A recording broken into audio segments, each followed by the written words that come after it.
Olá, boa tarde, sejam todos bem-vindos a mais um Seminários Integrados do PPG Ecologia, retomando nossos seminários, né, que a gente que já vinha no ano passado, a gente fazendo esse modelo remoto. Esse ano a ideia é continuar, né, a gente está testando novos horários, novos dias, justamente para ver como se encaixa melhor na rotina de cada um, né, mas a ideia é essa, que seja um espaço para que a gente possa, né, trazer algum palestrante que traga uma visão, um artigo, um jeito de pensar a ciência, dados que a gente ainda não conhece, justamente para permitir que a gente possa discutir e ter uma amplitude maior das ideias sobre esse fantástico mundo que é a ecologia, que é a biologia de uma maneira mais geral e o fazer ciência. Então, hoje, para a palestra de hoje, convidamos a doutora Melissa Bergman. Ela possui graduação em Ciências Biológicas pela Universidade Federal de Santa Maria e mestrado em Ecologia pela Universidade Federal do Rio Grande do Sul. Tem experiência no ensino de Ciências e Biologia nos níveis fundamental e médio, como analista ambiental e Secretaria do Meio Ambiente e Infraestrutura do Estado do Rio Grande do Sul.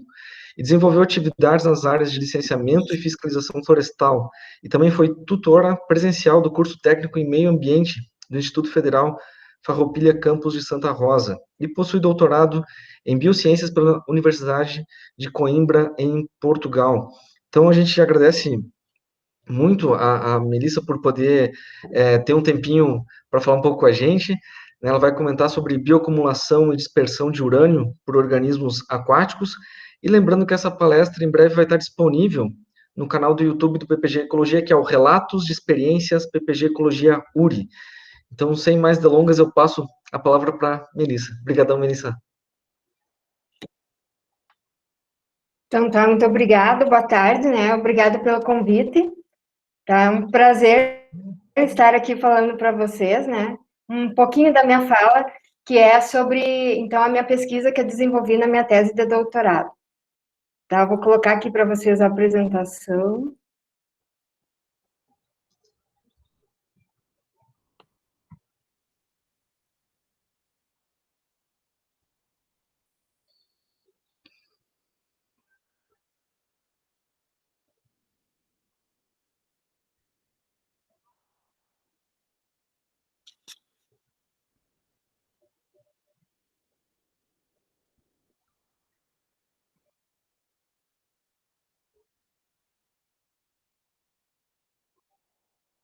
Não sei se já está aparecendo. Ainda não, Melissa. Acho que demora uns segundinhos aí. É. Ah, agora sim, está compartilhando. Sim, abriu. Tá ok. Então, assim, né, essa é a pesquisa da minha tese de doutorado, que foi feita de 2015 a 2018, com a defesa a defesa foi em janeiro de 2020, tá? Então, eu vou falar um pouquinho sobre bioacumulação e dispersão do urânio por organismos aquáticos. Então, assim, o urânio, ele é um metal, né, chamado dos metais pesados, e ele ocorre naturalmente na superfície terrestre, associado a óxidos, né? E ele geralmente é exposto no ambiente, ele provoca contaminação por atividades de mineração, atividades industriais, uso de fertilizantes na agricultura, né? Que acabam expondo esse metal, então, ao ambiente, acaba ocasionando, então, a contaminação dos cursos hídricos. E não somente, e uma das preocupações é que a mineração do urânio, ela é feita com ácido sulfúrico, né? E isso acaba ocasionando a chamada drenagem ácida, tá? E acaba liberando também outros metais e radionuclídeos. Aqui, para contextualizar, né, que o urânio no ambiente natural, ele está principalmente em duas formas, em dois estados de oxidação, que é o estado 4 e o estado 6. No estado 4 é assim, ó, nos ambientes mais anóxicos, que tem pouco oxigênio, né? Por exemplo, assim, ó, no sedimento, numa água pouco oxigenada. Então, o urânio, então, fica mais absorvido à matéria orgânica. Nos ambientes mais oxigenados, ele está na forma de urânio no estado 6, que é os íons uranila, e ele fica mais associado também a carbonatos, ao cálcio, tá? Por exemplo, na coluna d'água, né? Então, por que o urânio, né? Porque esse é um problema ambiental em Portugal, na Espanha, em outros lugares, né? No Brasil, a gente tem alguma coisa de exploração de urânio no Nordeste, mas não é tanto uma preocupação para nós, né? Mas lá, o que aconteceu? Houve a exploração de urânio, né, durante muitos anos, e lá no final dos anos, na década de 80, no final dos anos 90, ocorreu uma decadência, né, por causa de preço, enfim, mercado. E essas minas, então, acabaram sendo encerradas as suas atividades, só que as minas não foram adequadamente recuperadas, né, restauradas ambientalmente. Então, isso trouxe muitos problemas ambientais e de saúde para as populações ali daquelas regiões, tá? Alguns processos de remediação, hoje em dia, já estão em andamento, né? Que começaram a partir dos anos 2000. Então, os objetivos, né, desse trabalho foram, então, investigar como o urânio afeta as comunidades, né, aquáticas, tanto de decompositores da matéria orgânica, né, que são organismos chaves, né, na ecologia ali dos rios, também os macroinvertebrados, os fragmentadores, né, e toda a questão da transferência trófica. Então, a gente buscou responder a 4 perguntas, né? Se o urânio afeta as funções biológicas dos macroinvertebrados, fragmentadores, se a exposição do urânio provoca alterações nas atividades enzimáticas, né? Para isso foram feitos testes de 4 enzimas, e se os infomicetos sensíveis, né, ao urânio, no seu crescimento, esporulação, biomassa, e se o urânio afeta a estrutura das comunidades de invertebrados aquáticos. Bom, a primeira pesquisa, então, né, o primeiro capítulo, digamos assim, que foi feito foi com testes de toxicidade. Foi feito, então, o teste de toxicidade aguda, né? Os testes de toxicidade aguda geralmente são feitos num tempo curto, de 0 até 96 horas, e com concentrações mais altas. Então, para esse teste foi utilizado o Schizopelix festiva, que é esse que vocês estão vendo ali no desenho, né, que é um tricóptero, um sericostomatídeo. Ele é um fragmentador, se alimenta do foliço, e um isópodo detritívoro, que é o Proazelus, e um gastrópodo, né, que é o Theodoxus fluviatilis.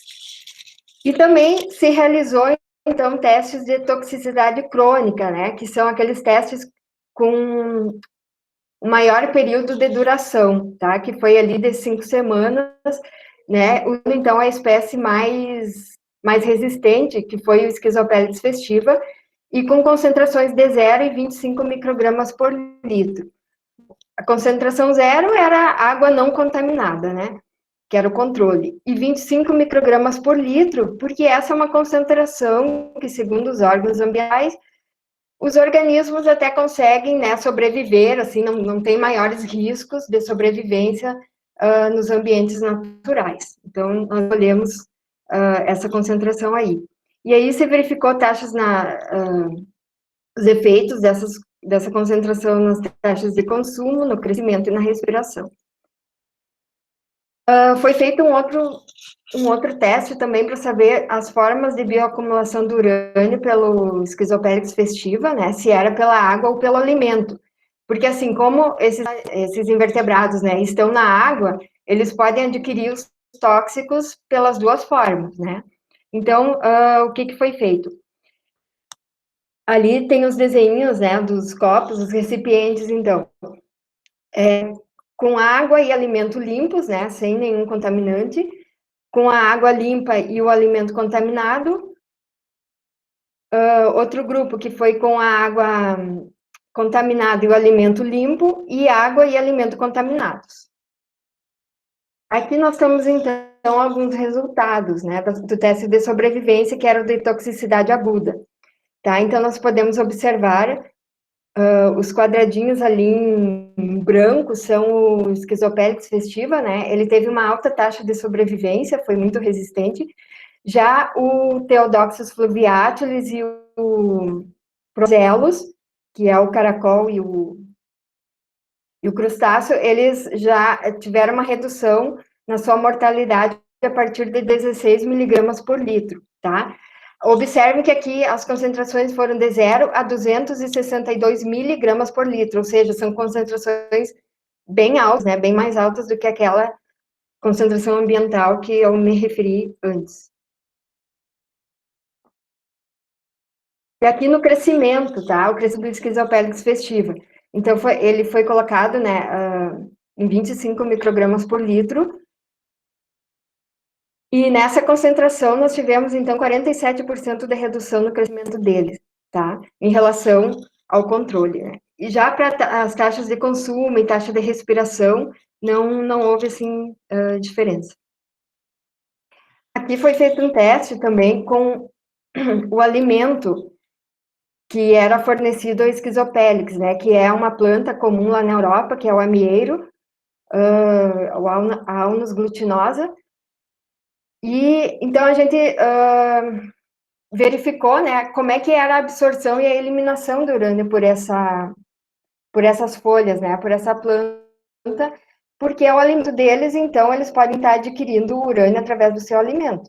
Então foi feito assim um teste dentro de 15 dias, né, onde foi colocado urânio e amostras iam sendo retiradas a cada 2 dias e foi observado então que esses discos foliares, essas folhas, elas absorvem muito urânio, né? Um pouco também por causa do biofilme que fica na superfície foliar e acaba absorvendo, então, ou ficando absorvido ali a superfície muito urânio. E para verificar a eliminação, foram tirados esses discos foliares, colocados em água limpa, né? Água destilada, sem nenhum contaminante, e verificou, então, que a eliminação é mais lenta, né? Então, isso poderia indicar uma fonte de contaminação para os macroinvertebrados fragmentadores. E aqui foi feito, então, aquele teste, né, que se os macroinvertebrados, o Schizopelix está adquirindo urânio só pela água, só pelo alimento ou pela combinação dos dois. E o resultado foi que houve interação, né, da combinação dos dois, ou seja, ele adquire pela água e pelo alimento, então as duas fontes são importantes. Aqui foi um outro capítulo, né, que foi sobre as atividades enzimáticas, o efeito do urânio nas atividades enzimáticas, né, desses macroinvertebrados. Também foi feito com o Schizopelix. Então, como que foi feito esse experimento? Havia, então, 6 concentrações, de 0 a 100 microgramas por litro. Para cada concentração, nós tínhamos 3 recipientes, né, 3 caixinhas, com a água contaminada, água e alimento contaminados, né? Com aquela respectiva concentração. Em cada caixinha tinha 12 indivíduos e essas amostras iam sendo retiradas às 24 horas e aos 32 dias. Aí, então, as enzimas, né? As enzimas que foram verificadas foram as colinesterases, a catalase, glutationa acetotransferase e a bomba de sódio e potássio. Foram 4, e também foram retirados exemplares para medição do urânio. Aqui nós temos, então, o resultado dessas atividades enzimáticas. O que você pode ver, né? Pintado em preto ali está às 24 horas e em branco, então, após os 32 dias, tá? O que você vê é que houve uma alteração bastante, assim, significativa, né, entre 24 horas e 32 dias. Mas não se teve, assim, um resultado significativo entre as concentrações. A não ser ali para a bomba de sódio e potássio, ali, NK-TPase, que teve para os 32 dias em 100 microgramas por litro, tá? Houve uma pequena redução em relação ao controle. Outros experimentos que foram feitos, né, foram com os hifomicetos aquáticos. Então, foram isoladas 4 espécies, né? Articulospora, Tricládia, Varicospora e Heliscos lugdunensis. Assim, ó, foram isoladas de locais de referência, tinham uma ribeira, eles chamam de ribeira, né? Uma ribeira, então, longe das minas e com baixa concentração de urânio, então, retirava de lá, tentava se retirar de lá, né, os esporos para conseguir as espécies. E 6 estirpes de Heliscos lugdunensis. Essas estirpes, sim, vieram de locais mais contaminados e menos contaminados. O que fez, né? Quais foram os experimentos? A inibição do crescimento em meio sólido, a produção de esporos, ou seja, né, o efeito do urânio na produção de esporos, na biomassa e na decomposição foliar. E aqui nós temos o resultado, então, para o crescimento. Pode-se observar, então, que para todas as espécies, né, em geral, a partir de 1 miligrama por litro, ocorreu uma redução do crescimento, começou a ocorrer redução do crescimento, né? Isso aqui foi feito em placas de Petri, tá? Com agar-agar e as respectivas concentrações de urânio. Aí a gente pode observar que aqui também se usou aquelas concentrações bem altas, né? De zero, muito baixas e até bem altas, até 262 miligramas por litro. E foram calculadas, então, as concentrações de efeito, né? 10%, 20%, 50% do crescimento. E nós podemos observar que a espécie Articulospora tetracládia foi a mais sensível e a Varicosporium, então, foi a mais resistente, né? Que para reduzir em 50% o crescimento, teria que ter uma concentração maior de urânio. O mesmo padrão pode se verificar aqui com as estirpes, né? Uma redução do crescimento após 1 miligrama por litro. E aqui também, por exemplo, ali a estirpe F, ela vem de um local de referência, mas ela teve um crescimento até razoável ali nesse sistema, né, com essas grandes concentrações de urânio. Então, assim, existe na literatura que as espécies provenientes de locais mais contaminados seriam mais adaptadas e teriam uma sobrevivência, uma adaptação melhor, né? Mas nós não encontramos essa relação aqui. Aqui sobre a esporulação que foi feita com as 4 espécies, né, que eu já citei, o efeito do urânio na reprodução de esporos. Então, podemos ver ali, ó, na Articulospora tetracládia, que na última concentração de 262 miligramas por litro, ficou praticamente inibida a produção de esporos. E nas outras, no Heliscos e Varicosporium, houve uma redução nas concentrações mais altas. E também ali na Varicosporium dá para ver que houve também uma certa estimulação, né, na concentração mais baixa, que é a questão da hormesis, hormônio. E também na biomassa fúngica, né, que foi medida através do ergosterol, da extração do ergosterol desses fungos, segue o mesmo padrão, né, com uma redução na biomassa nas concentrações mais altas para a maioria das espécies. Aqui também na decomposição foliar, também pode-se afirmar que segue o mesmo padrão, né, as concentrações mais altas, ou seja, o urânio afeta, né, essas características dos fungos, mas em concentrações muito altas. E aqui que foi, então, o 4º artigo, né, a última questão de pesquisa, era se principalmente a bioacumulação e se o urânio é dispersado, né, pelos organismos aquáticos e do meio aquático terrestre. Então, aqui foi feita as amostragens na Ribeira do Castelo, tá, que foi na região centro de Portugal. Ali no mapa, vocês podem ver que tem a mina de Cunha Baixa e a mina da Quinta do Bispo. Então, essa ribeira aí, ela sofre, né, influência dessas 2 minas. Na época que eu fiz as coletas, a mina de Cunha Baixa já estava em processo de recuperação, tá? De recuperação ambiental, com as lagoas de decantação, tudo. E a mina da Quinta do Bispo ainda não tinha começado esse processo. Então, foram feitos em 4 locais, né, e num ponto de referência. E o que se coletou, então, né, o que se fez aí nessa pesquisa?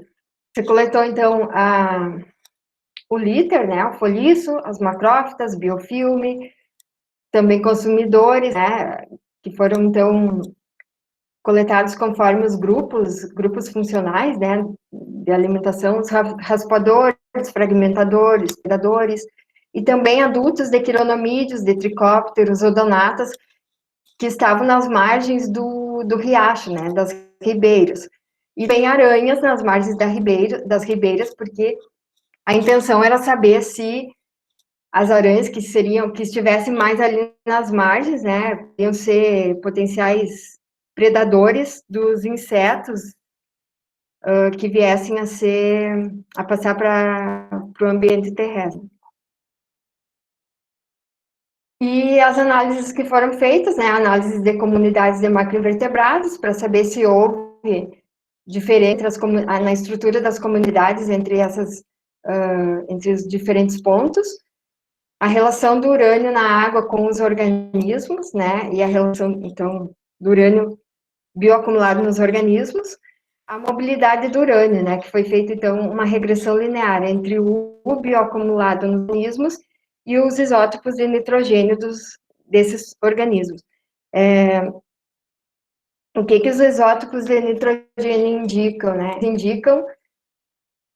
Podem dar ser um indicativo da posição trófica, né, dos organismos. Então, se sabe que a cada nível trófico, a quantidade de nitrogênio aumenta de 2,3 a 3,4 por mil.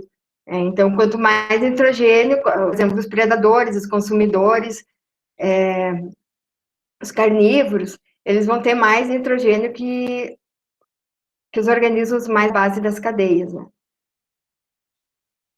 Aqui nós podemos ver o resultado, então, da estrutura das comunidades, né? Nesse círculo maior, dá para ver ali o ponto de referência e os 2 pontos mais distantes da mina, que formaram um grupo, e no outro grupo, né, à nossa esquerda, naquele círculo ali, então, estão os pontos mais próximos das minas, tá? Então, assim, houve uma diferença na estrutura, né, das comunidades. Aqui pode-se observar a relação entre urânio na água e o urânio bioacumulado nos organismos. Dá para observar que há uma tendência, né, de quanto maior o urânio na água, maior o urânio bioacumulado nos organismos, em geral. Nesse gráfico, então, nós podemos ver que foram coletados, né, os diferentes grupos e feita, então, a medição da quantidade de urânio, né, nesses grupos, em cada ponto coletado, tá? E as quantidades foram maiores, então, no foliço, nas macrófitas, no biofilme. Então, houve diferença entre os pontos coletados, né, entre a ribeira de referência e os pontos mais distantes, mais próximos ou mais distantes das minas, tá? Mas o mesmo padrão não se observou para os predadores. Em geral, tanto os predadores aquáticos quanto as aranhas, né, eles não tiveram grandes diferenças entre os pontos amostrados. O que indica que eles estão bioacumulando menos urânio, né, do que os organismos mais da base alimentar das cadeias, mais da base das cadeias alimentares. E aqui também temos, então, a relação entre os isótopos de nitrogênio e o urânio bioacumulado nos organismos. Aqui são as estações do ano, tá? Foram coletados, então, durante o ano todo, né, em 4 estações. E o que se observou é que, conforme aumenta o nitrogênio, diminui a quantidade de urânio. né? Dá para ver que há uma tendência de diminuição. O que indica também que os predadores, os organismos mais de topo, acumulam menos urânio do que os outros organismos. Aqui uma conclusão geral, né? Então, que os predadores acumularam menos urânio em relação aos demais tróficos. E isso pode ser indicado porque talvez esse metal ele tenha altas taxas de excreção e baixa transferência trófica. Ou seja, não houve biomagnificação, né? A biomagnificação é aquele processo onde o tóxico ele vai aumentando a sua bioacumulação quanto maior o nível na cadeia alimentar, né? Quanto maior o nível trófico. E aqui não se observou esse padrão. E também se observou que os insetos adultos da zona ripária acumularam menos urânio que as fases larvais ou ninfas. Ou seja, então, as fases aquáticas tiveram mais urânio do que os indivíduos adultos coletados lá nas margens da ribeira. E isso pode ser explicado, né, pela metamorfose, porque o urânio ele pode estar no tegumento, né, mais na superfície do corpo, e com a metamorfose, então, acaba esse urânio vai ser liberado, né, não vai ficar junto do organismo, né, quando ele passar, então, para a fase terrestre, o que é diferente de outros tóxicos que se acumulam junto do tecido adiposo, né, então, que os organismos, eles mesmos sofrendo metamorfose, vão continuar carregando aqueles tóxicos. E também outros aspectos importantes, né, como as considerações aqui, é a importância da estrutura das cadeias tróficas. É importante quando se estuda um local, né, uma região, uma ribeira, um riacho, que se vê, se tenta conhecer a estrutura das cadeias, dessas cadeias tróficas, porque pode ser que não ocorra a biomagnificação lá no topo da cadeia, mas pode ser que em algum momento ali da cadeia alimentar esteja ocorrendo uma bioacumulação mais acentuada, que pode estar prejudicando mais ou menos algumas espécies, né? E também a interação do urânio com outros metais, aqui nós só fizemos um estudo com urânio mesmo, mas pode ser que ocorra uma toxicidade indireta, né, quando ele interage com outros metais. E também, assim, os efeitos do urânio na quantidade e na qualidade de presas das zonas ripárias, né? Porque os insetos podem estar emergindo, mas teria que ter também um estudo, né, se eles estão emergindo no tamanho adequado, na densidade adequada, né, ou se o urânio e outros metais estão interferindo nessa densidade ou nesses tamanhos desses organismos. Bom, era essa minha fala, muito obrigada pela atenção. Muito obrigado, Melissa. Bom, a partir daqui a gente pode abrir para as perguntas.